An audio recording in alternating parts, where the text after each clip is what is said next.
Donc, comme la parole de Dieu nous recommande dans tout ce que nous avons à faire pour Dieu, quoi que nous fassions en parole ou en action, nous le faisons au nom de notre Seigneur et Sauveur Jésus-Christ. Donc, procédons devant le Seigneur et puis remettons l'enseignement entre ses mains.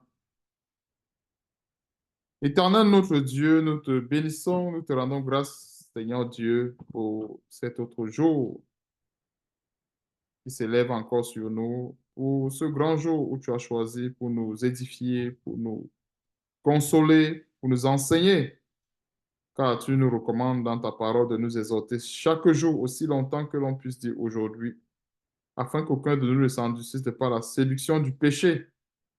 Éternel, les temps sont difficiles et tellement difficiles quand nous vivons. L'apostasie de gauche à droite, Seigneur, tu es seul, toi seul tu constitues notre lot, toi seul tu es notre consolation. Seigneur, nous te bénissons pour cette consolation que tu es pour nous. Donne-nous surtout de regarder à toi et rien qu'à toi. Donne-nous de mettre notre confiance et notre espoir uniquement en toi. Car sans toi, nous sommes perdus. Sans toi, nous n'avons point de paix. Sans toi, nous n'avons point d'espoir dans ce monde. Merci encore une fois de plus de remplir nos cœurs, de parler à nos cœurs, afin que Seigneur Dieu, afin que nous, Seigneur, nous soyons remplis jusqu'à la plénitude de ton Esprit Saint.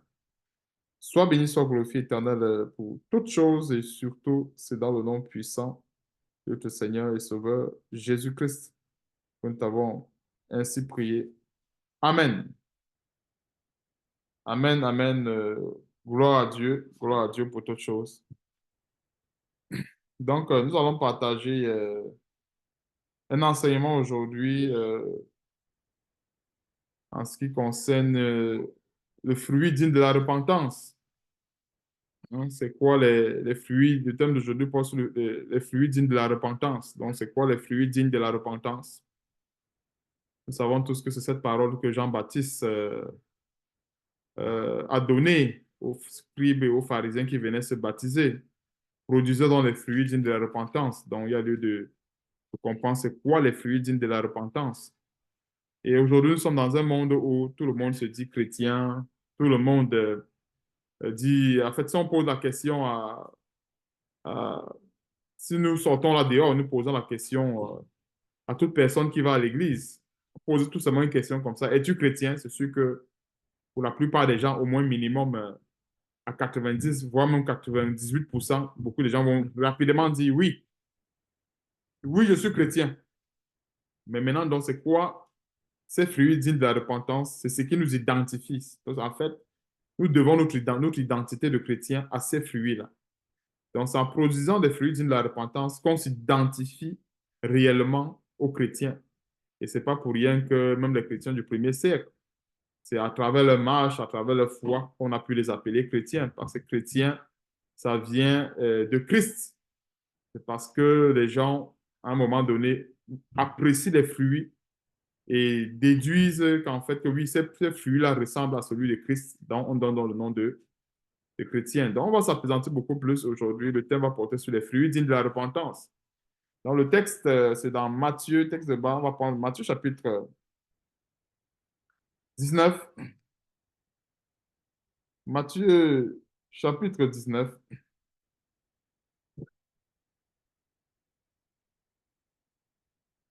On va prendre un exemple en ce qui concerne.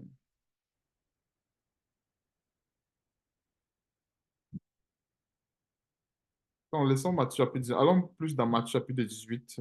Excusez-moi, frères et sœurs. Matthieu chapitre 18.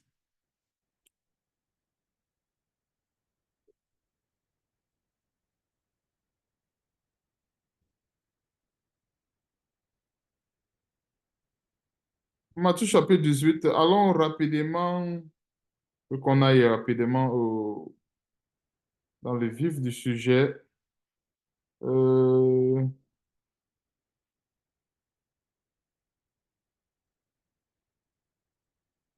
à partir du verset 10.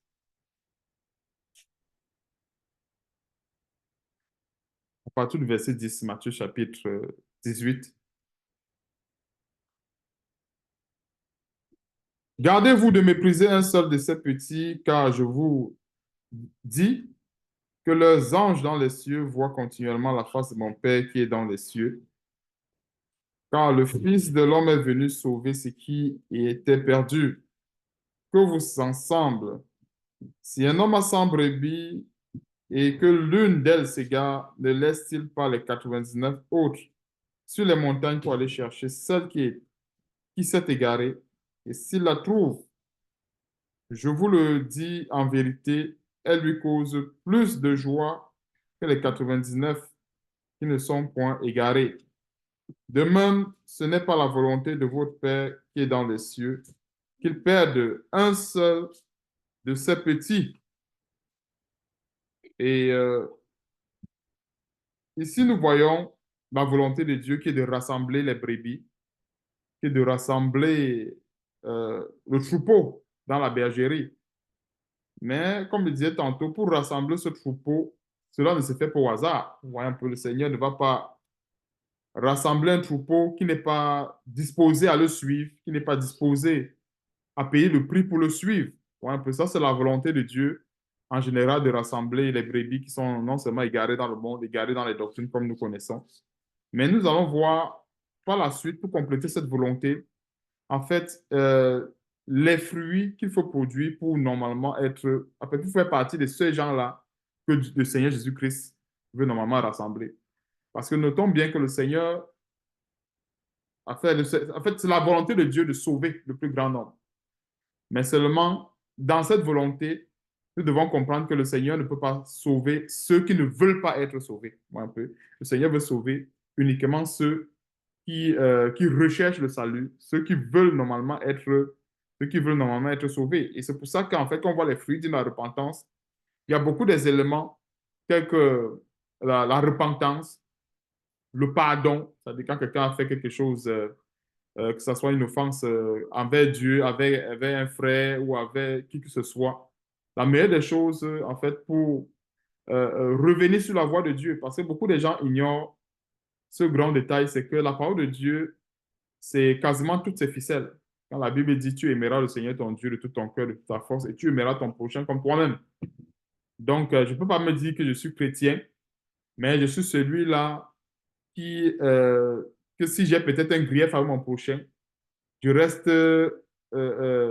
sur mes grands chevaux. Je ne veux pas me rabaisser, je ne veux pas m'humilier parce que je crois que je suis chrétien et que je dois rester dans mon orgueil. Non, ça veut dire que quelque part, il y a un problème sur la production des fruits dignes de la repentance. Parce qu'on parle de produire des fruits dignes de la repentance, ça veut dire en fait produire ces fruits-là qui glorifient le Seigneur. C'est ça en fait les fruits dignes de la repentance.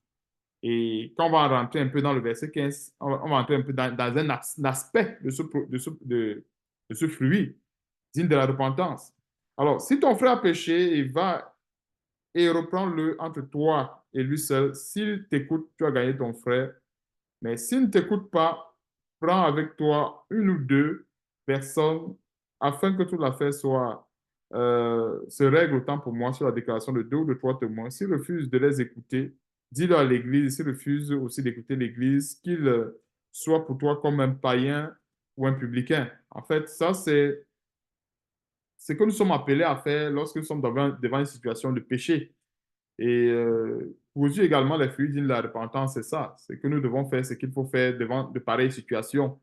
Parce qu'on ne peut pas se dire qu'on est chrétien et nous couvrons le péché, nous cachons le péché. Ouais, un peu, ça veut dire quelque part que nous sommes en train de fuir, de, en fait, de fuir cette identité-là. Parce qu'en fait, la plupart des gens dans l'Église aujourd'hui que nous voyons, soit dans les églises, ne veulent plus, en fait, reprendre un frère, ne veulent plus, par exemple, aller sortir un frère dans un bourbier. Parce que reprendre une personne, c'est pour le sauver, tel que nous sommes en train de voir ici. Que si ton frère t'écoute, tu as gagné ton frère. Bon, un peu, ça fait partie d'un très grand fruit que nous sommes censés produire en tant que chrétiens. Parce qu'on parle pas de produire des fruits dignes de la repentance. Ce sont ces fruits-là qui montrent en fait que nous avons changé de vie. Parce que dans le monde, remarquons un peu ce qui se passe dans le monde, c'est l'hypocrisie. Ouais, un peu, on essaie de marcher avec les gens parce que chacun veut préserver son intérêt. Or, produire des fruits dignes de la repentance ici veut tout simplement dire que nous devons défendre les intérêts de Dieu. On voit un peu donc c'est ça en fait. Donc, un chrétien ne peut pas dire je produis des fruits dignes de la repentance s'il ne se met pas à la place de Dieu afin de défendre les intérêts, bien sûr, de Dieu, pas ses propres intérêts. Parce que la plupart des chrétiens aiment bien défendre leurs intérêts et c'est pour cela qu'ils ne sont pas prêts à faire tout ce que nous sommes en train de voir ici. Aller, par exemple, vers un frère, lui faire comprendre telle chose, tu as péché ici, voilà, voilà, voilà, voilà. Donc, ça, c'est un détail sur la position des fruits dignes de la repentance. Allons aussi également dans Matthieu chapitre 19. Il y a beaucoup de détails sur les fruits de la repentance.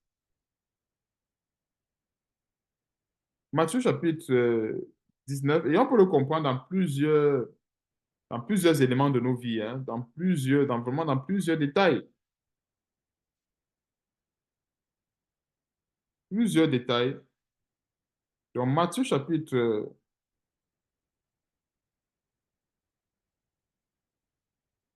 19, allons à partir du verset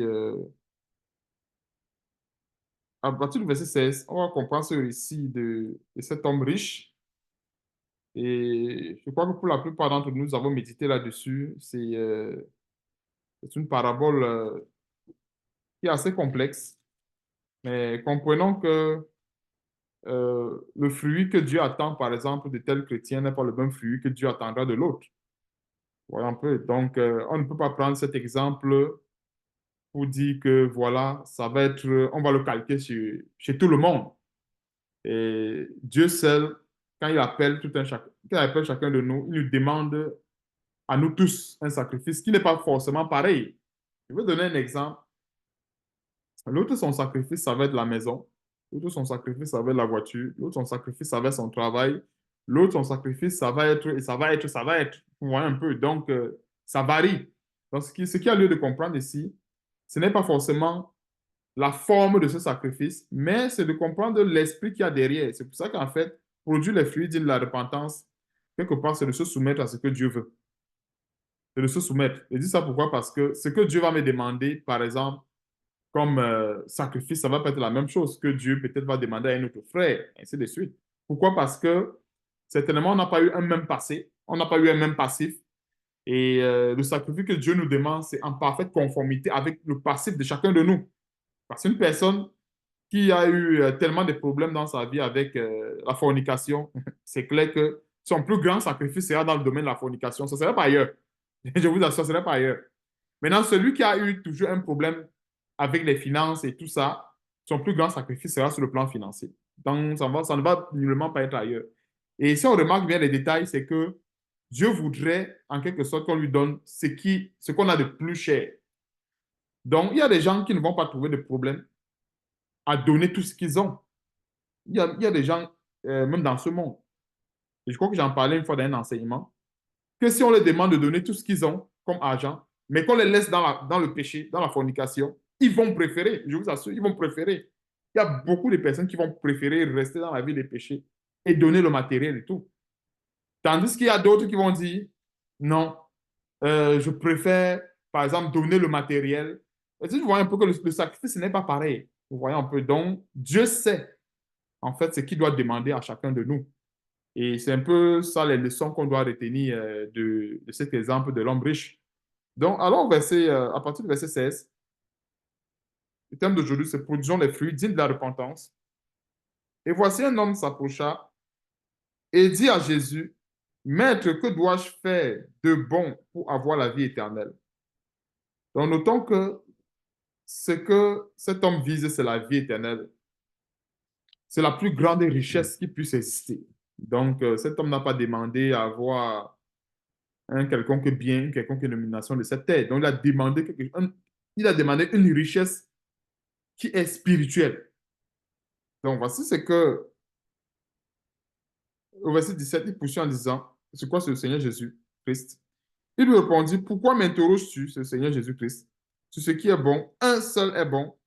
Si tu veux entrer dans la vie, observe les commandements, lesquels, lui dit-il. Et Jésus répondit, tu ne tueras point, tu ne commettras point d'adultère, tu ne déroberas point, Tu ne diras point de faux témoignages. Honore ton père et ta mère et tu aimeras ton prochain.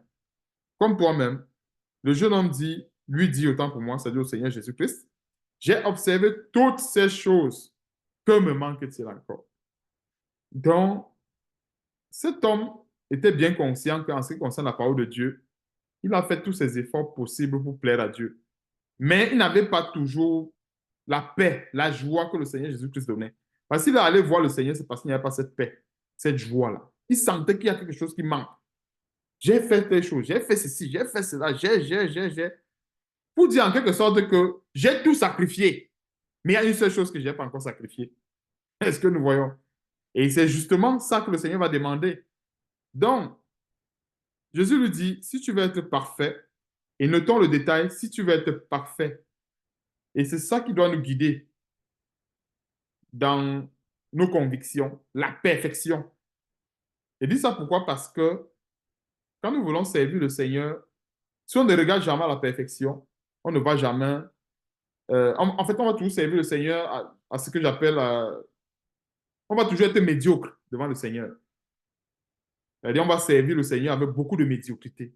Le Seigneur dit, si tu veux être parfait, c'est pour dire que c'est pas un monsieur qui n'aimait pas Dieu, ou bien c'est pas un monsieur qui vivait dans un quelconque péché. Nous sommes en train de voir. L'adultère n'était pas dedans. Le vol n'était pas dedans. Les faux témoignages n'étaient pas dedans. Le meurtre n'était pas dedans. Honore ton père et ta mère. Il n'était pas dans ces choses. En fait, il était correct avec tous les autres versets, mais un seul verset, cependant, l'a cloué. Un seul verset. Et Jésus lui dit, si tu veux être parfait, donc quand il dit qu'il n'était pas dedans, ça ne veut pas dire qu'il ne mettait pas en pratique, c'est pour dire en fait qu'il n'était pas dans l'adultère, il n'était pas dans le vol, il n'était pas dans le mensonge, mais cependant, il y avait un verset qui le fermait la porte du ciel.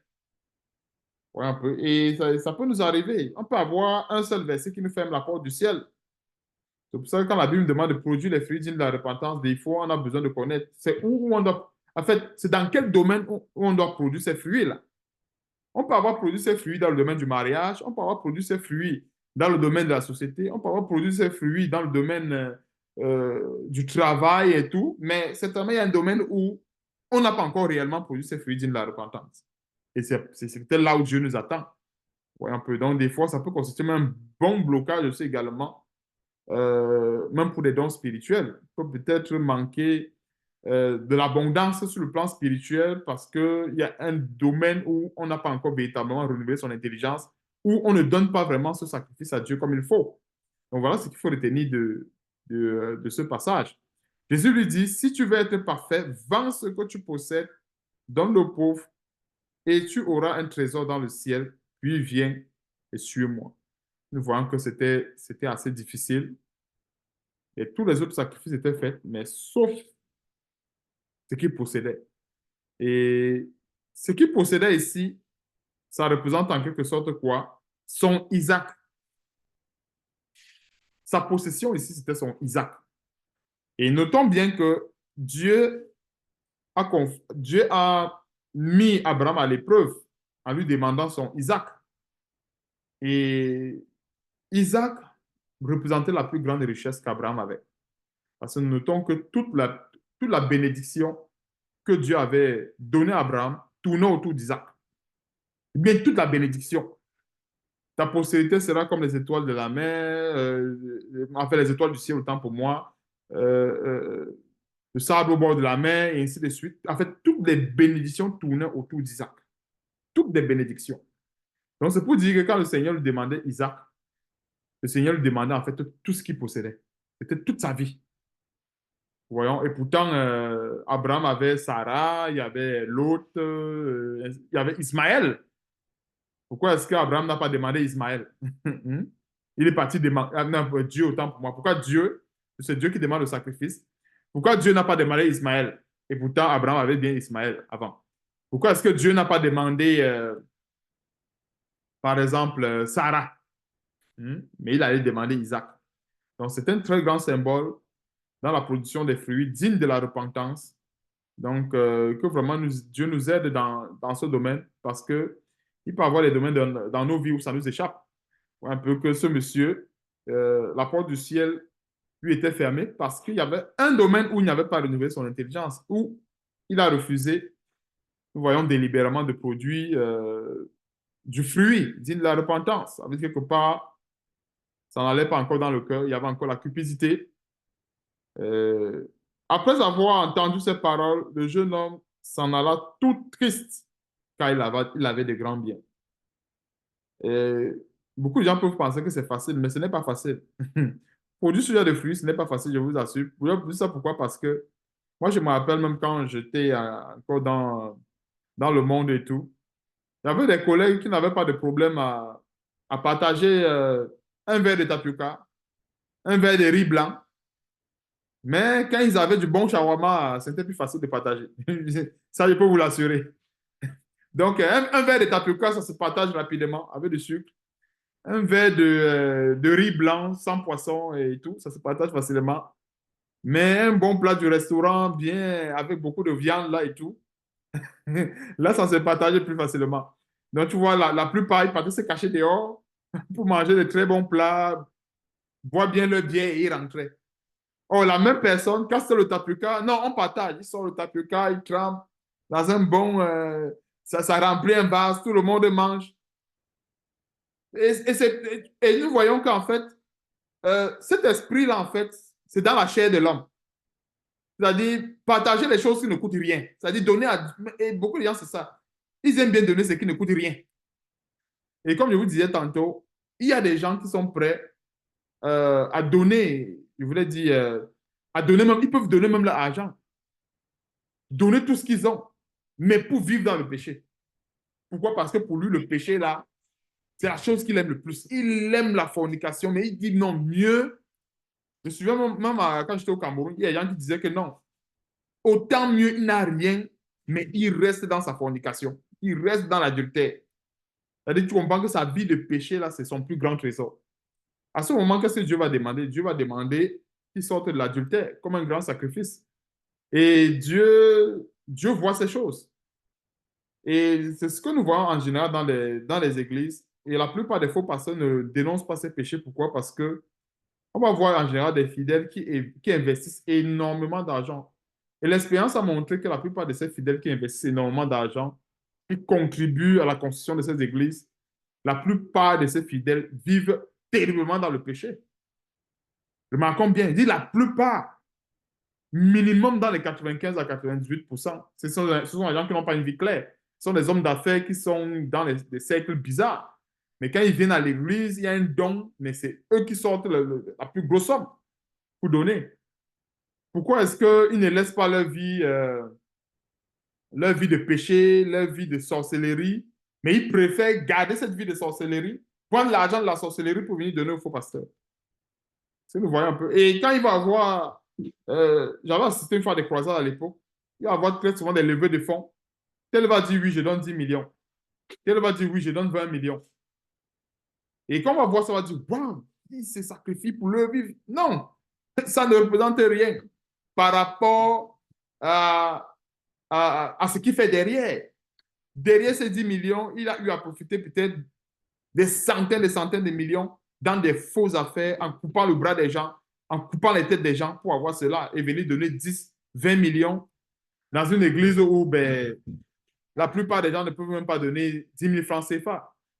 Donc, produire les fruits de la repentance, c'est pas, comme on voit ici, ce n'est pas une question du paraître. Dieu demande en fait un sacrifice qui nous coûte quelque chose. Un sacrifice vraiment qui nous coûte quelque chose. Pourquoi? Parce que quand nous voyons les efforts de ce monsieur, de cet homme, il avait, il avait fait des sacrifices. On ne peut pas dire qu'il n'a pas fait des sacrifices. Quand on voit, il dit, il a bien dit au Seigneur Jésus-Christ quoi? J'ai observé toutes ces choses. Donc, c'est pour dire qu'en fait, dans certains domaines de la parole de Dieu, il était irréprochable. Et s'il n'était pas irréprochable dans ces domaines, le Seigneur Jésus-Christ allait le confronter. C'est clair. Il n'y a rien. En fait, la Bible nous donne nous donne tous les contours possibles. Je ne crois pas que ce monsieur, s'il avait, ou s'il faisait mal quelque chose, le Seigneur lui aurait dit non. Dans tel domaine, il y a telle chose que tu as fait de mal. Mais si le Seigneur lui a dit, si le Seigneur est parti de l'avant, c'est parce qu'il avait raison. Ça veut dire que dans les autres domaines-là, le Seigneur ne pouvait pas le reprocher. Mais le Seigneur le reprochait uniquement dans ce que nous sommes en train de vouloir voir, c'est-à-dire dans son Isaac. Parce que tout ce qu'il possédait comme trésor, comme bien, c'était ça son Isaac. Et comme disait notre Isaac, ce n'est pas forcément. Chez l'autre, ça va être les biens matériels. Et chez l'autre, ça va être même ses péchés. Et comme je vous dis, il y a les gens, comme la Bible le dit dans 1 Corinthiens chapitre 13, la Bible dit que si quelqu'un donne même son corps pour être brûlé, mais s'il n'a pas la charité, cela ne lui sert de rien. Comment quelqu'un peut donner son corps pour être brûlé? Il dit son corps. Donc c'est pour dire qu'en fait, il y a beaucoup de gens qui sont prêts à sacrifier leur vie pour avoir une vaine gloriole. Et Dieu le sait. Pensons-nous que Dieu va demander à cette personne que non, on va sacrifier ta vie et tout. Non. Dieu dit à cette personne que sacrifie cette vaine gloriole et embrasse le véritable amour que je te donne, par exemple. Ouais, un peu. Et c'est la même chose. Il y a les gens qui sont prêts à sacrifier même leurs finances pour avoir la vaine gloriole. Ils sont prêts. On voit telle personne, on va dire, ah, elle est gentille, elle fait ceci, elle fait cela. Mais là où il faut produire normalement les véritables fruits, que ce soit sur le plan de l'adultère, sur le plan, par exemple, de la fornication et autres, on voit que la personne, elle a du mal à produire des fruits là-bas. Et c'est là-bas que le Seigneur l'attend. Et pourtant, c'est une personne qui aide les pauvres, c'est une personne qui contribue quand il y a moins de besoins. Non, cette personne, elle est au galop. Mais cette personne peut manquer le ciel si elle ne révise pas sa manière de servir Dieu. Et si cette personne ne peut pas produire des fruits de la repentance, par exemple dans le domaine qui lui manque, ça dit quoi? Par exemple dans l'adultère ou dans la fornication et autres. Donc c'est bien important ce grand détail. Et nous voyons comment un enseignement comme ça, on peut le contextualiser et l'amener dans plusieurs contextes pour essayer de comprendre le message un peu plus en profondeur. Parce que il y a plusieurs cas, ils regardent comme ça. Dans leur interprétation directe, c'est comme si, en fait, les biens ou bien les richesses, en fait, servir Dieu avec des richesses, c'était comme un péché. Ou bien, plus qu'il interprète mal. Oh, ce n'est pas pas ce dont il est question. Ouais, et nous connaissons même qu'il y avait un disciple de Jésus, Joseph d'Arimathée, qui était très riche.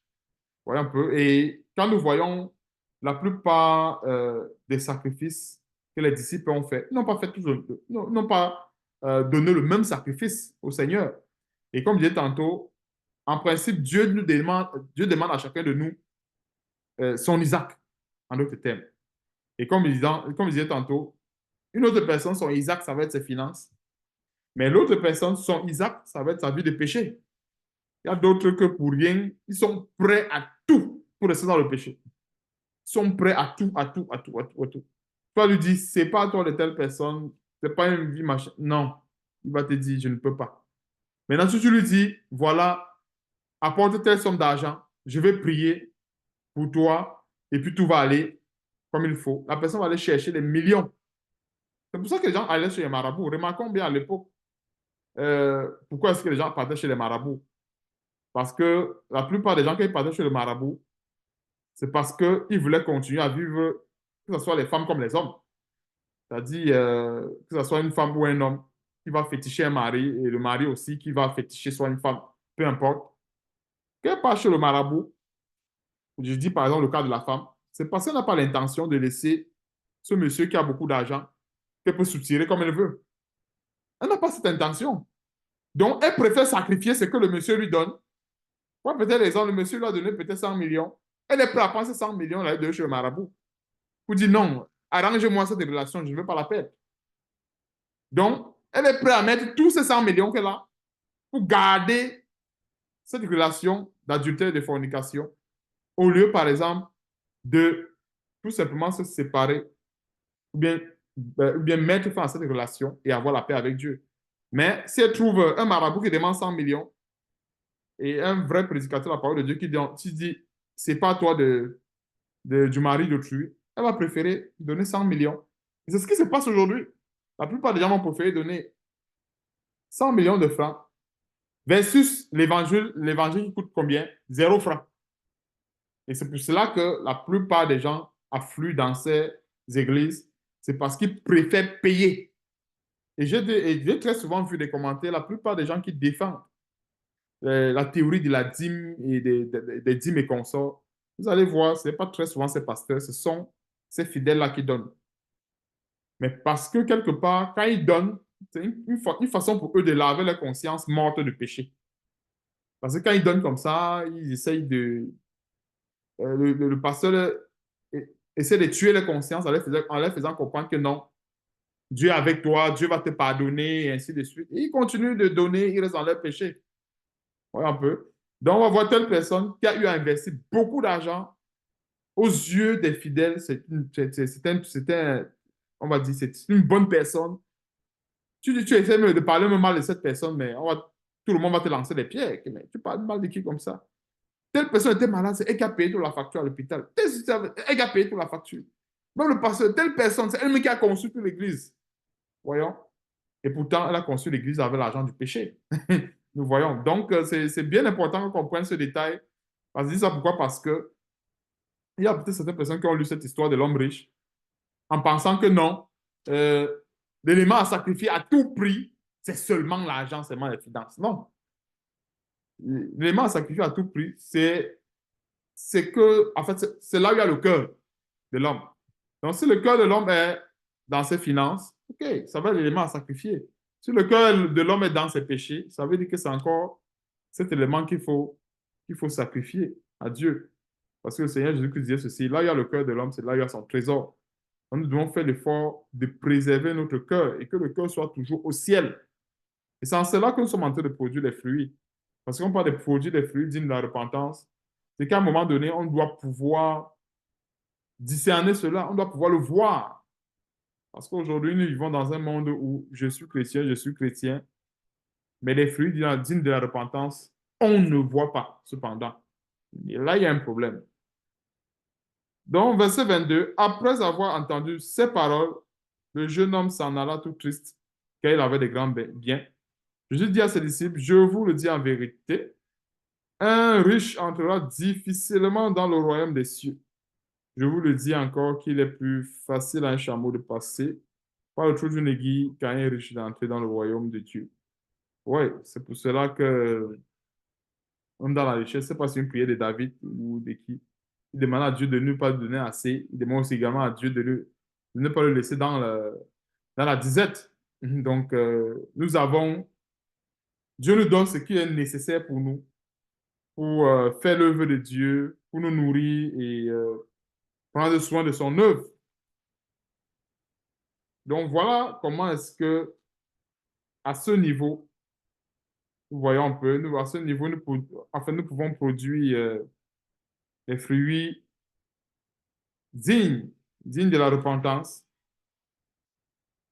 Et quand nous voyons ces fruits, ce n'est pas seulement comment dirais ce n'est pas seulement aujourd'hui que nous sommes appelés à produire et demain, on se repose. Non, nous sommes censés produire ces fruits chaque jour. La preuve en est que si on est soumis à une épreuve aujourd'hui, ben, demain, il y aura certainement une autre épreuve. Et à chaque épreuve, comme le Seigneur Jésus disait tantôt, disait dans sa parole, à chaque jour suffit sa peine et c'est chaque jour que nous sommes justement appelés à produire cela. On va aller dans Matthieu chapitre 5, on va prendre quelques détails. Il y a Matthieu chapitre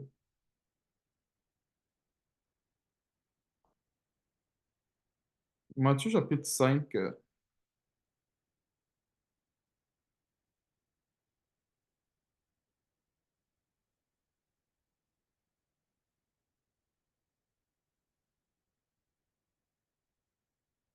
à partir du verset 20. Matthieu chapitre 5, à partir du verset 20. Ce sont les outils indispensables pour produire les fruits dignes de la repentance. Car je vous le dis, si votre justice ne surpasse celle des scribes et des pharisiens, vous n'entrerez point dans le royaume des cieux. Et ça, c'est un verset qui est beaucoup à méditer, qui est beaucoup, beaucoup à méditer. Et comme on a vu tantôt, ce monsieur n'était pas un monsieur qui vivait dans la rébellion terrible avec la parole de Dieu, comme on a vu. Il mettait en pratique la parole de Dieu. Bon, ce n'était pas un grand pécheur. On va penser peut-être que non, lui, Il était trop éloigné du standard de la parole de Dieu. Non, il n'était pas éloigné. Il était dans la parole. La preuve en est que il avait tout simplement un élément où il n'arrivait pas à produire les fruits. Il n'arrivait pas encore à se mettre au pas par rapport à un seul élément. C'est pour ça que nous devons demander au Seigneur de nous perfectionner. Parce que quand on demande au Seigneur de nous perfectionner, c'est que certainement, il y a les éléments où nous marquons, il y a les endroits où nous marquons des points.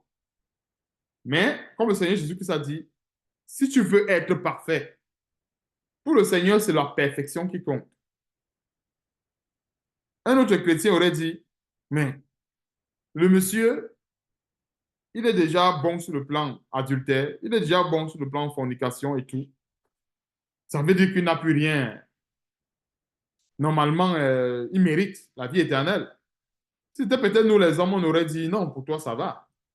Maintenant, en ce qui concerne ces biens, bon, donne ce que tu veux ou voilà ce que tu peux, puisque beaucoup auraient jugé un peu comme ça s'est passé en général, un peu en classe, que bon, il a accompli la plupart des commandements. Or, ce qu'on peut comprendre dans ce détail, c'est qu'un petit truc pour nous clouer, pour nous empêcher, pour nous fermer la porte du ciel. Un petit truc. Pourquoi? Parce que ce monsieur, c'est que nous sommes en train de voir, il était dans la parole. Il honorait son père et sa mère. Il faisait telle chose. Il aimait son prochain comme soi-même, ainsi de suite. Mais il y avait un petit détail dans aime ton prochain comme toi-même qui manquait. Donc, c'est bien important de comprendre que notre justice doit surpasser celle des scribes et des pharisiens. C'est pour dire que les scribes et les pharisiens ne sont pas ces gens-là qui ne connaissent pas, en fait, dont les connaissances en Dieu est nulle. Non, ils ont une connaissance en Dieu. Mais sauf que la justice des scribes et des pharisiens n'est pas totale. Parce que je vais donner un exemple.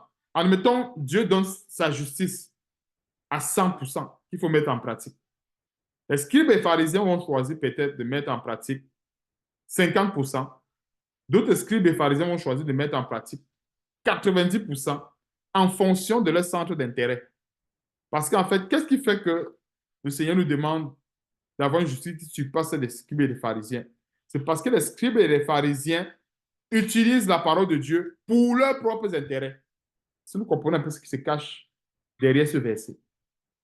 Ils utilisent la parole de Dieu pour leurs propres intérêts. Alors, une personne qui utilise la parole de Dieu pour ses propres intérêts, elle va toujours arriver à un moment donné à un niveau où elle va dire, OK, pour moi, ça se limite là. Ce qu'il y a là-bas devant, ça ne me concerne pas. Mais en fait, ça ne concerne pas cette personne parce que ça ne remplit pas son champ d'intérêt. Est-ce que nous comprenons un peu? C'est pour ça que notre justice doit surpasser.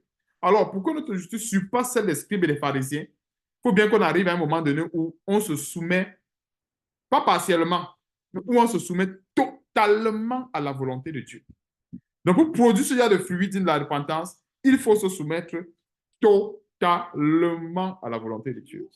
Et même le Seigneur Jésus-Christ, avant d'aller sur la croix, pouvait dire à un moment donné, Père, je crois que j'ai fait ta volonté à 99%. Pour ce 1%-ci, je ne juge pas nécessaire d'aller sur la croix. Il pouvait dire, mais j'ai ressuscité les morts, j'ai fait ceci, j'ai donné la nourriture à 5000 personnes, j'ai donné la nourriture à 4000 personnes, j'ai. Ici, je trouve que c'est trop dur, mais pour 98%, je pense que je ne veux pas rater ta gloire, je ne veux pas rater ton évasion. Non, il n'a rien laissé. Même jusqu'à la mort sur la croix, il a dit, si, je me soumets encore. Et c'est ce que nous devons faire. Parce que le Seigneur Jésus-Christ, avant d'aller sur la croix, il avait marqué tous les points. Déjà, la Bible nous mentionne qu'il n'avait point péché. Que le Seigneur Jésus-Christ, c'est le seul homme qui n'a, en fait, qui était sur la terre, il n'avait point péché. Donc, jusqu'à la croix, il n'avait pas de péché. Et il arrivait encore à ce niveau, il s'est encore soumis à la volonté de Dieu. Et c'est clair que s'il ne partait pas sur la croix, ça allait faire des points en moins. Vous voyez un peu, ça allait faire des points en moins. Et c'est la même chose pour nous. Et disons-nous que du moment où nous vivons, jusqu'à ce que le Seigneur nous appelle, nous avons toujours des points à marquer. Et nous devons avoir comme standard la perfection. Parce que quoi? La plupart des soi-disant pasteurs aujourd'hui enseignent beaucoup plus la médiocrité. Tu fais déjà telle chose, tu contribues déjà à l'église, tu fais déjà ceci, tu fais déjà cela, c'est beaucoup. Non, ce n'est pas beaucoup. La Bible nous demande de viser l'excellence, de viser la perfection. Ce n'est jamais beaucoup. Pensez même qu'on a déjà fait beaucoup pour Dieu, c'est même de l'orgueil. Laissons Dieu dire, par exemple, bien nous dire que non, laisse mon fils faire beaucoup. Laissons Dieu le dire. Mais si Dieu ne dit pas qu'on a fait beaucoup, ne pensons pas qu'on a fait beaucoup. Disons-nous toujours que nous avons à faire. On a fait, il faut toujours faire. Et on va refaire et refaire et faire et faire jusqu'à ce qu'il nous appelle, jusqu'à ce que le Seigneur demande de laisser, par exemple. Donc, car je vous le dis, si votre justice ne surpasse pas celle des scribes et des pharisiens, peut-être la justice des scribes et des pharisiens, pour dire que ce n'est pas une justice qui est nulle, les scribes et les pharisiens, ça c'est l'image de ces personnes-là qui cherchent Dieu, qui font la volonté de Dieu, mais qui se limitent à cette volonté-là qui est conforme à leurs intérêts. Parce qu'il faut qu'on comprenne bien la justice des scribes et des pharisiens. Parce que la limite, c'est quoi? Je me limite à la parole de Dieu qui défend mes intérêts. Quand cette parole ne défend plus mes intérêts, alors je ne suis plus là. Donc, nous devons aller au-delà. Parce que les scribes et les pharisiens, ils sont champions. Moi, avec le Seigneur Jésus-Christ, quand ça les arrangeait, oh, on ne fait pas telle chose au sabbat. Parce que ça les arrange. Mais quand ça ne les arrange pas, eux-mêmes, ils violent la loi. Parce que le Seigneur Jésus-Christ disait, eux-mêmes, ils violaient la loi. Quand c'était que les intérêts, là, non. Le scribe et le pharisien violait. Or, quand c'est l'autre, il devait dire, oh, voilà, telle personne, il n'observe pas le sabbat, il ne fait pas ceci, il ne fait pas cela. Parce qu'à ce moment, ça ne menace pas les intérêts.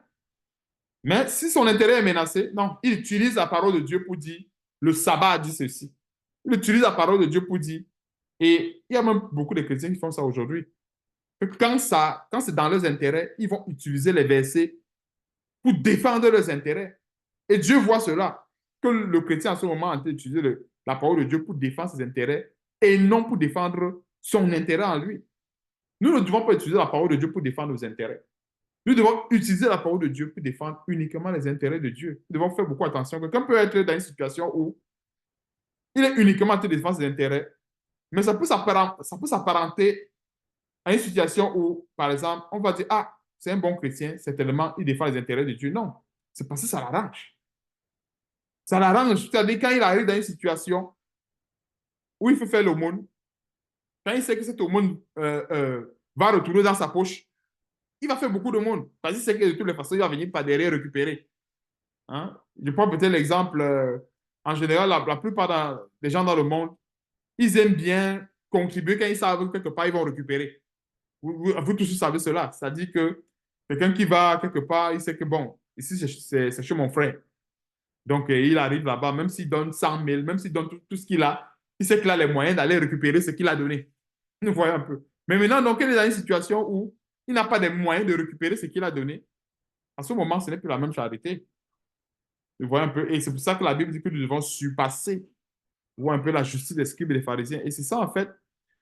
Voilà un peu comment est-ce que nous devons travailler avec crainte et tremblement pour notre salut, à surpasser toujours et toujours la justice des scribes et des pharisiens. Cette justice qui se limite uniquement au niveau des intérêts personnels. Donc, nous devons surpasser cela. Verset 21. Vous avez entendu qu'il a été dit aux anciens, tu ne tueras point. Celui qui tuera mérite d'être puni par les juges. Mais moi, je vous dis que quiconque se met en colère contre son frère mérite d'être puni par les juges. Et que celui qui dit à son frère Raka mérite d'être puni par le Sanhédrin. Et que celui qui dira insensé mérite d'être puni par le feu de la géhenne. Vous voyez aussi que même les insultes, ce n'est pas permis dans le Seigneur. Ça peut paraître quelque chose de banal. Ce n'est pas parce qu'il y a la colère que l'insulte doit justifier l'état de colère. Ouais, un peu parce que quand nous voyons Raka et tout ça, insensé, c'est la colère. Nous devons tout simplement euh, savoir qu'avec Dieu, la bouche du chrétien est faite pour bénir. Ce n'est pas pour vomir les mots tels que Raka et insensé. C'est pour ça que nous devons beaucoup, beaucoup, beaucoup veiller sur notre langue. Et c'est à cela que seront en train de produire les fruits dignes de la repentance. Parce que la plupart des gens dans le monde vont facilement vomir des mots tels que Raka et insensé. Ils vont facilement vomir ce genre de termes, mais nous devons faire beaucoup attention. Et ça fait partie des éléments sur lesquels nous devons veiller afin de produire justement des fruits dignes de la repentance. Verset 23, si donc tu présentes ton offrande à l'autel et que là, tu te souviennes que ton frère a quelque chose contre toi, laisse là ton offrande devant l'autel et va d'abord te réconcilier avec ton frère, puis viens présenter ton offrande. Voyons ceci, c'est quelque chose de profond parce qu'aujourd'hui, c'est pas l'offrande qui est quelque chose devant Dieu. D'ailleurs, qu'est-ce que nous pouvons donner à Dieu? On ne peut rien donner à Dieu. Et tous nous savons que nous n'avons rien et on ne peut rien donner à Dieu. Dieu dit, laisse là ton offrande, laisse ton offrande à l'autel, va te réconcilier avec ton frère. Dieu ne dit pas que non, l'offrande est annulée ou bien non. Il dit, laisse ton offrande à l'autel, va déjà résoudre ton problème et tu reviendras présenter ton offrande devant l'autel. Pour dire que ce qui est important, c'est qu'il y ait la paix, qu'il y ait l'harmonie un peu dans la maison de Dieu. Pas qu'il y ait des offrandes alors que dans le cœur, c'est rempli d'hypocrisie, rempli des mauvaises pensées, de guerre et tout. Que les gens s'entretuent dans le cœur. C'est pas ce que le Seigneur veut. Verset 25, ça c'est dans nos griefs, un peu dans les griefs avec l'extérieur, beaucoup plus. Parce que si nous avons une situation parce que nous savons tous que dans ce monde, nous sommes beaucoup exposés, hein, nous qui achetons des articles, que ce soit à Walmart, dans les grands magasins et tout, nous sommes beaucoup exposés à la situation du verset 25. C'est pour ça que moi, personnellement, il y a certaines choses que je ne m'aventure pas trop, certaines affaires en fait, je ne m'aventure pas trop à l'intérieur parce que je sais que selon la justice de Dieu, nous avons des moyens assez limités. Un peu, Dieu ne nous permet pas d'aller trop avec la justice du monde. On voit un peu. Et c'est ce verset qui va on va voir qui va trancher ce que je suis en train de dire. Que la parole de Dieu ne nous permet pas trop d'aller trop loin avec la justice du monde comme les gens du monde. Les gens du monde, moins de choses, ils vont aller chez les avocats et tout, ils vont aller plus loin, plus loin, plus loin, plus loin. Mais nous, c'est pas la même chose. Nous sommes assujettis à la justice du ciel. C'est plus compliqué sur le plan terrestre. Mais sur le plan du ciel, on laisse tout entre les mains de Dieu. Est-ce que nous voyons un peu? Et voici ce que la Bible dit. Niveau terrestre, voici là où on s'arrête au niveau de la juridiction de la terre, c'est-à-dire au niveau de la justice de la terre. Notre limite, c'est le verset 25. On va lui dire, accorde-toi promptement avec ton adversaire pendant que tu es en chemin avec lui, de peur qu'il ne te livre au juge, que le juge ne te livre à l'officier de justice et que tu ne sois mis en prison. Je te le dis en vérité, tu ne sortiras pas de là que tu aies payé le dernier cadran.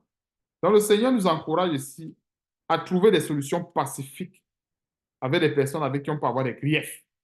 Il nous encourage là-dedans. C'est pour dire quoi? Si nous avons une situation avec quelqu'un et tout, cherchons des solutions pacifiques. Ne cherchons pas forcément à aller devant. On peut aller peut-être devant le juge et tout. Quand le Seigneur le dit qu'il il te livrera au juge, c'est pour dire en quelque sorte que Dieu va nous abandonner à ce moment. Si on n'outre pas ce verset, à ce moment, Dieu va nous abandonner. Et si Dieu nous abandonne, en fait, ce qui va se passer, c'est que la justice ne va pas tourner en notre faveur. Est-ce que vous voyez un peu la conséquence de ce verset que le Seigneur Jésus disait tantôt?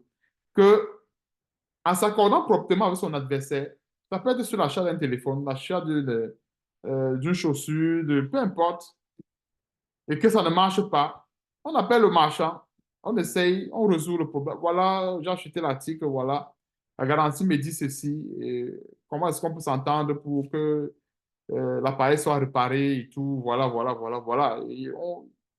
Ce qui est quand même bien ici, la bonne chose aussi, c'est quand même, les gens sont quand même en quelque sorte honnêtes. Donc, comme c'est pas, mais la plupart des grands magasins, ils ont quand même des noms à défendre. Donc, ils ne vont pas être si malhonnêtes. Ils ne vont pas courir le risque de perdre leur nom à cause, par exemple, d'un téléviseur et autres.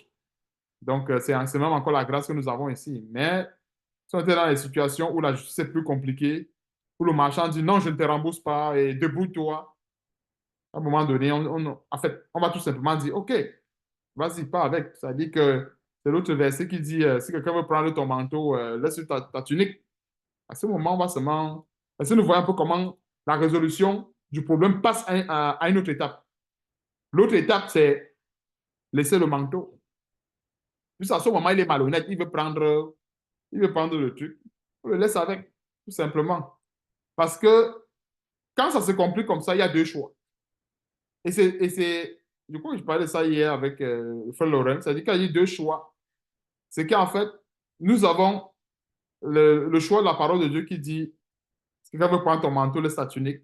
Et nous avons le choix du monde qui dit, va porter plainte au niveau de la justice.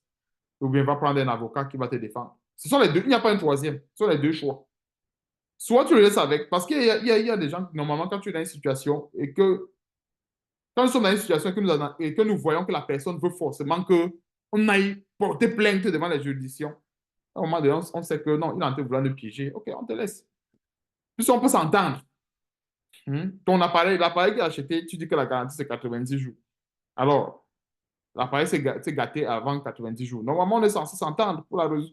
Pourquoi est-ce que tu me dis non, je ne repars pas parce que voilà, voilà, ou va me porter plainte à la justice et puis nous, on comprend que c'est Satan qui a donné tenter à ce niveau. Bon, mais on connaît notre porte de sortie.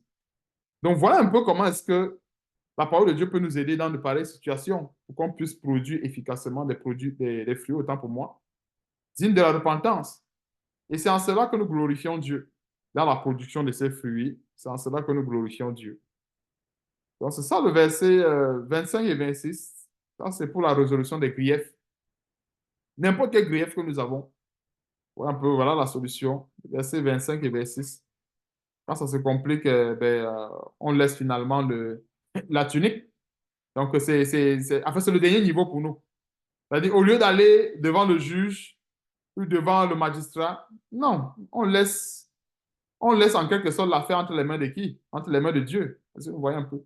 Ça fait terriblement mal parce que je suis vraiment conscient. Hein? J'ai été dans des situations où un peu de terrain et tout, ça fait terriblement mal. De voir comment est-ce que, bon, tu es sur le tu es sur le point de sacrifier des millions de francs CFA, ta sueur et tout. Ça fait terriblement mal. Mais notre consolation, c'est que euh, Dieu, non seulement nous a réservé le ciel, qui est la plus grande richesse, et et même par sa grâce, hein, il y a même des prophéties.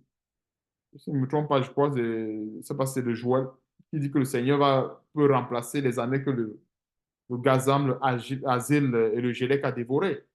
Moi, je crois en ces prophéties. Et le remplacement de ces années, même si ça ne se fait pas sur la terre, ça se fera plus loin. Donc, quand je vois une prophétie comme cela, je prends pour acquis que, en fait, Dieu va me rendre justice. Il remplacera ces années. Même si, comme je disais tantôt, ce n'est pas sur cette terre, même si ce n'est pas sur un plan où je veux voir. Parce que remarquons ceci, nous sommes tous en santé, mais nous tous, on n'a rien fait pour mériter la santé. Un malheur pouvait nous frapper du jour au lendemain et on se retrouve en train de dépenser, par exemple, l'argent qu'on a mis de côté. Mais nous sommes en santé. Donc, ça veut dire quoi? Le peu que nous avons, nous le conservons. Alors qu'on peut être on peut être dans la même situation. Hein, c'est-à-dire, je prends peut-être un exemple, on peut être dans une situation différente où nous avons amassé assez d'argent, mais avec la maladie, ça vient tout vider. C'est la même chose. Et des fois, c'est avec, si j'ai des situations comme moi, je me console aussi. Parce qu'il y a des gens qui vont très souvent dire, oh non, ça ne va pas. Oh là, je suis toujours dans la même position. Oh, voilà, voilà. Ils n'arrivent pas à trouver la paix avec le Seigneur. Et pourtant, il y a des gens qui ont fait beaucoup de bénéfices, mais qui sont en train de perdre leurs bénéfices parce qu'ils sont ils sont dans un état critique. Ils sont dans une situation de coma où chaque seconde, ils sont en train de payer l'oxygène. Ils sont en train de payer les médecins pour qu'on puisse les soigner. Il n'y a pas de gain là-dedans. Oui, il a gagné, mais en ce moment, c'est en train de partir. Voyons un peu. Donc, nous sommes toujours gagnants quand nous mettons en pratique la parole de Dieu. C'est ça la beauté de la chose. Voyons un peu. Et ce gain, on ne peut que le voir avec les yeux spirituels, pas avec les yeux physiques. On ne peut que le voir avec les yeux spirituels. C'est sûr que celui qui laisse son manteau, qui laisse sa tunique, physiquement parlant, ça fait mal. Je vous assure, si c'est bon, à moins que ça soit tout simplement un petit truc, un petit tapioca. Et quand c'est des vrais biens, ça fait mal, selon la chair. Mais j'ai cette assurance que tout ce que nous perdons par la foi, selon la chair, Dieu nous le restaure sur le plan spirituel. que ce soit dans le siècle présent ou bien même dans le siècle à venir. Parce que Dieu ne ment pas. Dieu ne ment pas. Dans, quand nous examinons les prophéties, il y avait toujours un temps où, quand le peuple de Dieu perdait des choses, que ce soit par désobéissance, que ce soit par la volonté de Dieu, comme dans le cas de Job, il y a toujours un temps de restauration. Job a perdu les choses, perdu ses biens et tout, pas parce qu'il avait péché. C'était de la volonté de Dieu qu'il perde. Donc, un chrétien aujourd'hui peut perdre les choses, pas parce qu'il a péché forcément, mais parce que quelque part Dieu veut se glorifier dans sa vie. Comme un autre peut aussi également pécher, perdre les choses par une situation de péché. Mais que ce soit l'un ou l'autre, le plus important, c'est d'être avec Dieu, c'est de cheminer avec Dieu, de garder la foi avec Dieu, parce que nous savons qu'au final, la bonne finalité, c'est que Dieu finira par la foi, par restaurer. C'est ça l'affaire. Que ce soit maintenant ou que ce soit dans l'avenir. Ne nous focalisons pas sur une restauration, parce que le danger chez le chrétien, des fois, c'est qu'il faut se focaliser sur la restauration présente. Ça peut causer un blocage, parce que la vie, ce n'est pas seulement celle de cette terre. Nous vivons un maigre, je ne sais même pas si je dois dire un chapitre. Je ne sais même pas si ça atteint un chapitre, spirituellement parlant. La vie que nous menons sur cette terre n'atteint même pas un seul chapitre de toute la vie que nous sommes censés mener. Si vous comprenez un peu. Dieu seul connaît le nombre de chapitres de vie que nous avons à mener au ciel. Il connaît le nombre de chapitres. Et la vie sur la terre, je vous assure, ça n'atteint pas un chapitre. Donc, pourquoi chercher à avoir l'abondance? Je donne un exemple. Prenons un exemple. Admettons même que ce chapitre de la vie, c'était 1 milliard de chapitres. Et que sur la terre, la vie que nous avons sur la terre n'atteint même pas un chapitre. Sur les 1 milliard, j'ai déjà limité à 1 milliard. Mais c'est illimité parce que la vie éternelle, c'est le symbole de plus de l'infini. Donc, 1 milliard. Donc, je vais chercher à avoir une restauration dans une vie qui n'atteint même pas un, au lieu, par exemple, d'avoir cette restauration dans une vie qui n'a pas de limite. Est-ce que nous voyons un peu la réponse? C'est-à-dire, si Dieu nous posait peut-être la question, si le Seigneur Jésus nous posait la question de savoir, OK, tu as perdu telle ou telle chose. Tu veux que je te restaure ça maintenant? Quand je dis maintenant, ça veut dire que le chapitre, ça n'atteint même pas un chapitre, la vie. Ou bien que je te restaure ça plus tard. Nous tous, on va dire plus tard. Parce que nous comprenons un peu ce que ça veut dire. On est gagnant plus tard. C'est-à-dire que quand nous prenons cette hypothèse spirituelle, on va dire non, plus tard. Pourquoi plus tard? Parce que sur une vie qui s'étend sur plusieurs chapitres et des chapitres illimités, avoir la restauration dans cette vie-là, c'est encore plus gagnant. Parce qu'à ce moment, nous avons une vie illimitée. Et c'est à ce moment qu'on aimerait mieux se réjouir. Parce que ici, la vie est limitée. Et toute la vie de la terre, ça n'atteint pas un chapitre sur le plan spirituel. Même pas un. Donc, c'est pour ça que la Bible nous exhorte à vivre comme des étrangers, des voyageurs sur la terre. Ce n'est pas pour rien. Parce que nous avons une vie qu'en réalité, ça n'atteint même pas, je vous assure, même pas un chapitre.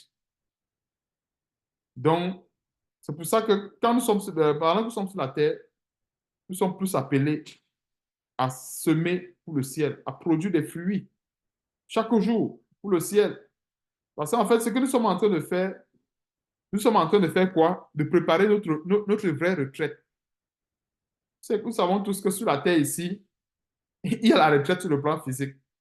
Mais je vous assure, la vraie retraite, c'est au ciel. La vraie retraite. Pourquoi? J'avais suivi des histoires ici, des personnes qui sont allées en retraite, qui ont emmagasiné beaucoup d'argent. À peine, à peine ils commençaient la retraite, on a détecté un cancer.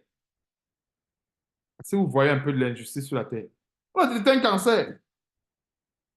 Tout l'argent qu'il a amassé lui servira. Ça servira à quoi? Puisqu'il ne pourra pas jouir de cet argent à cause de son cancer.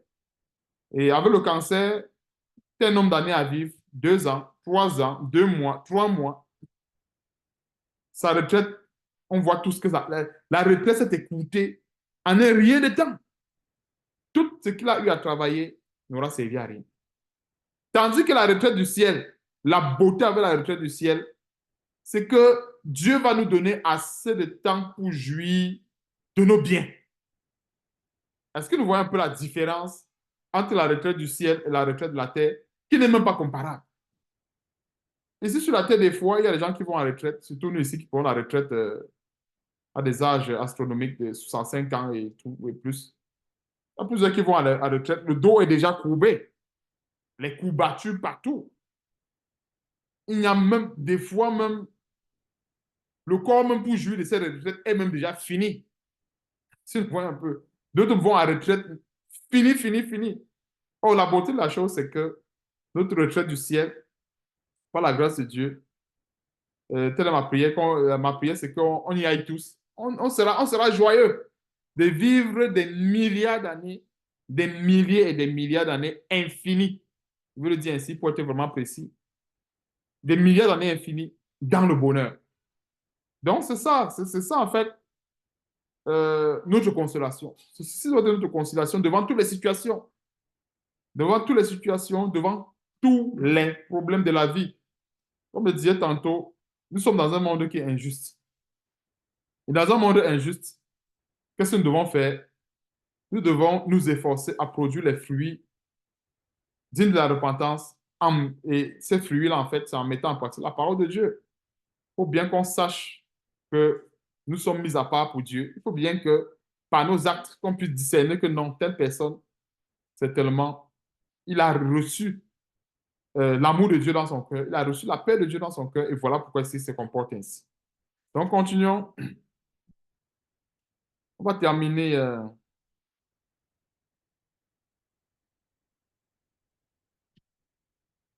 verset 27.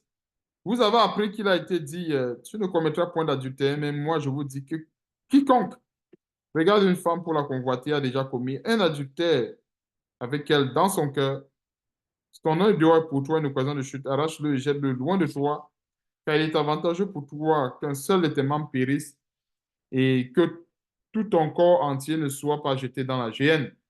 Et le verset 29 encore, verset 29, verset 30, qui parle aussi également de la main droite.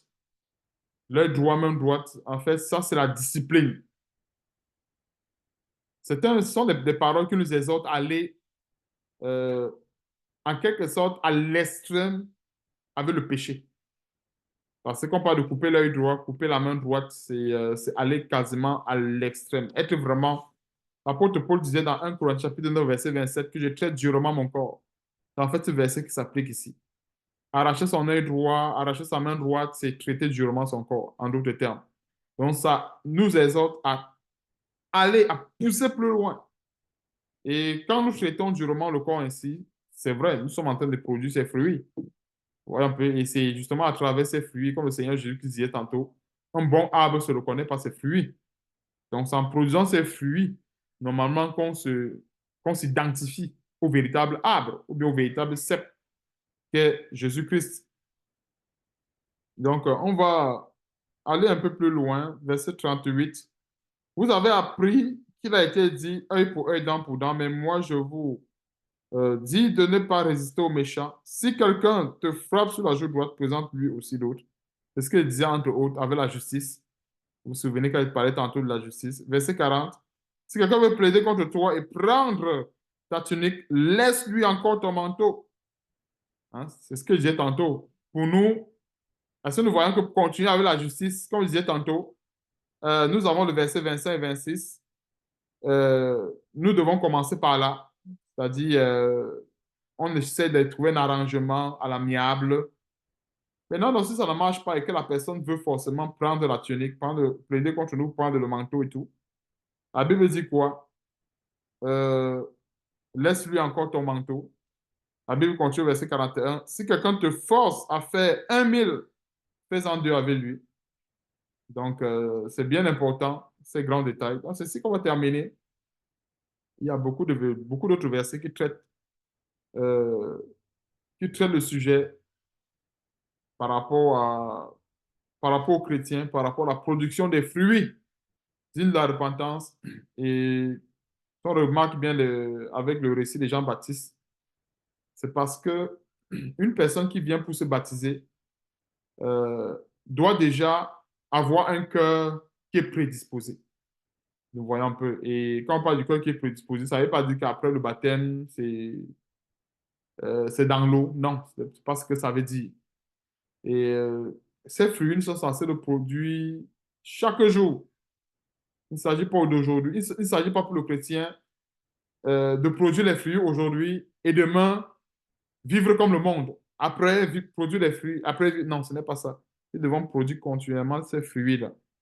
C'est cela qui, en fait, ce sont ces fruits qui attestent que nous avons véritablement changé de vie, que nous sommes véritablement de nouvelles créatures.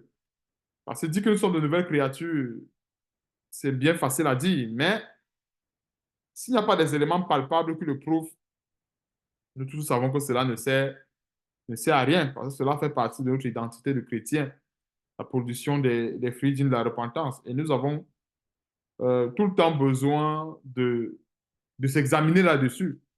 Voilà un peu. Et c'est ça la parole de Dieu, c'est que euh, c'est toujours s'examiner sur les moindres détails. C'est-à-dire, on vient, c'est un peu comme, la parole de Dieu, c'est un peu comme, euh, il y a des feuilles là chez nous, je ne sais pas trop comment, je crois que, je prends tout simplement un exemple qu'on comprenne.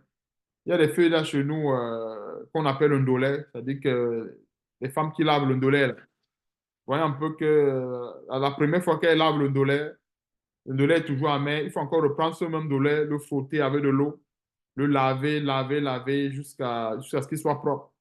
En fait, cet exemple de ces feuilles qu'on lave là, en fait, c'est ça l'image de la foi.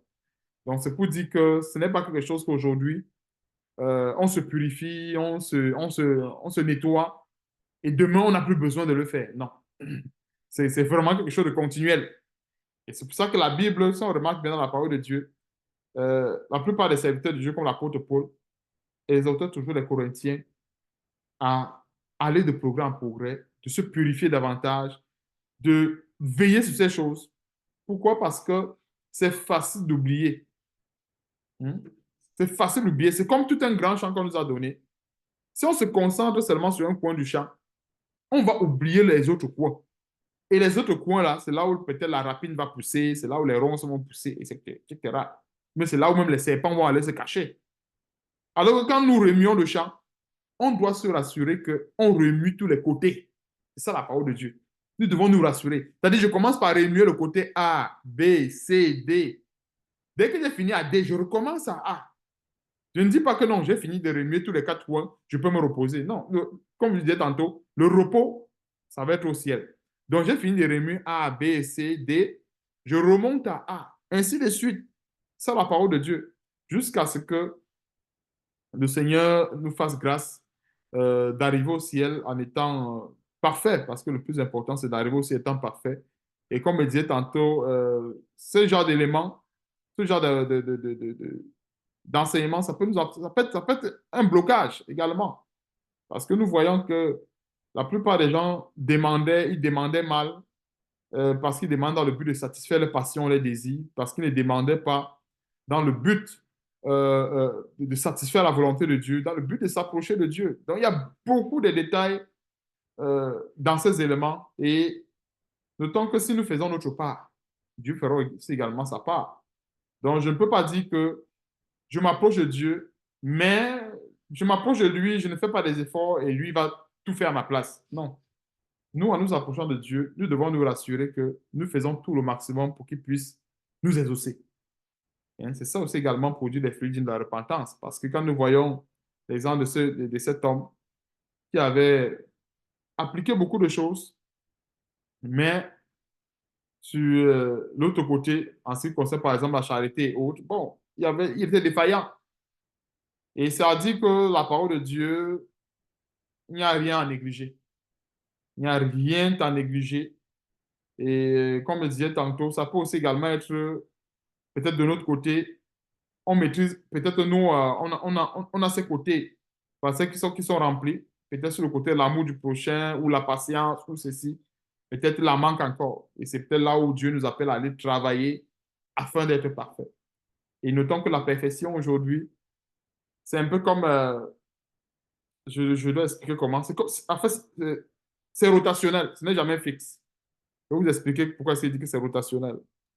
Alors, un élément qui peut conditionner notre perfection aujourd'hui, ça peut peut-être la charité. Je donne un exemple comme ça. Notre perfection aujourd'hui. Je parle aujourd'hui à l'instant T égale aujourd'hui. Mais demain, l'élément qui conditionne notre perfection, c'est le pardon des offenses. Ça veut dire qu'il faut le remplir. Un autre élément qui va peut-être conditionner notre perfectionnement demain, ça va peut-être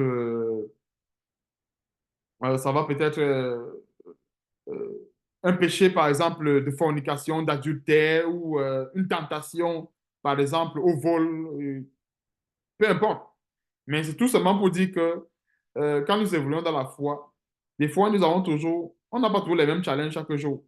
Il y a toujours un élément là qu'il faut débloquer, mais que Dieu nous amène à débloquer pour rester dans la foi. Si vous remarquez bien cela, c'est ce qui se passe dans la vie de tout un chrétien. C'est que nous avons toujours un élément à débloquer. Et quand nous avons débloqué cet élément, Dieu nous fait passer à notre épreuve. Ou l'élément qui a débloqué, ce n'est plus le même élément qui était hier. C'est-à-dire que hier, on était peut-être éprouvé par une situation de fornication, mais aujourd'hui, ce n'est plus une situation de fornication. Peut-être c'est une situation où, par exemple, c'est la colère.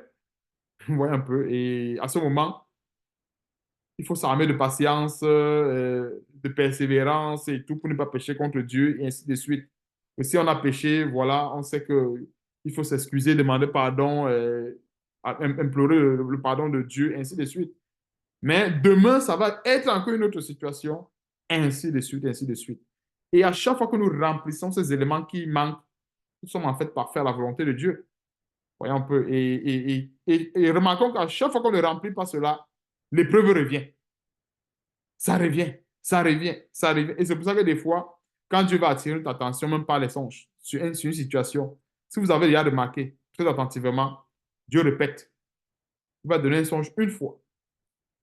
Quand le chrétien n'a pas compris, il redonne encore la même révélation une deuxième fois. Il va redonner une troisième, quatrième. Quand il le redonne comme ça, c'est parce qu'il y a un élément à débloquer là-dedans. Et tant que le chrétien n'aura pas débloqué cela, Dieu va toujours revenir. Il va revenir. Donc, c'est pour dire en fait que Dieu attend ce chrétien-là, par exemple, dans tel élément. Et quand il aura débloqué cela, Dieu change d'épreuve, ainsi de suite, jusqu'à ce qu'il revienne. Donc, que Dieu soit loué et qu'il nous donne d'être fidèles avec sa parole. C'est le plus grand défi que nous avons, la fidélité, la constance, la persévérance, la patience avec la parole de Dieu. Et je crois qu'avec Dieu, nous pouvons tout quand nous demeurons unis dans la foi, unis dans la paix et que nous recherchons les intérêts de Dieu et non nos intérêts, parce que c'est bien important de rechercher les intérêts de Dieu et non nos intérêts. Nous croyons que par la foi, Dieu va nous secourir, que Dieu nous donnera sa main forte et puissante pour qu'on puisse traverser, que ce soit le feu, qu'on puisse traverser, que ce soit les fleuves, les marées. Et notons que c'est la vie du chrétien. Il y aura toujours des fleuves, il y aura toujours des mers, toujours des marées. Et, mais la chose la plus importante, c'est que nous devons nous armer de beaucoup, beaucoup de paroles pour pouvoir traverser ces épreuves spirituellement parlant. Donc, que Dieu soit loué encore une fois de plus pour cet enseignement et que toute la gloire et l'honneur lui reviennent en toutes choses. Amen.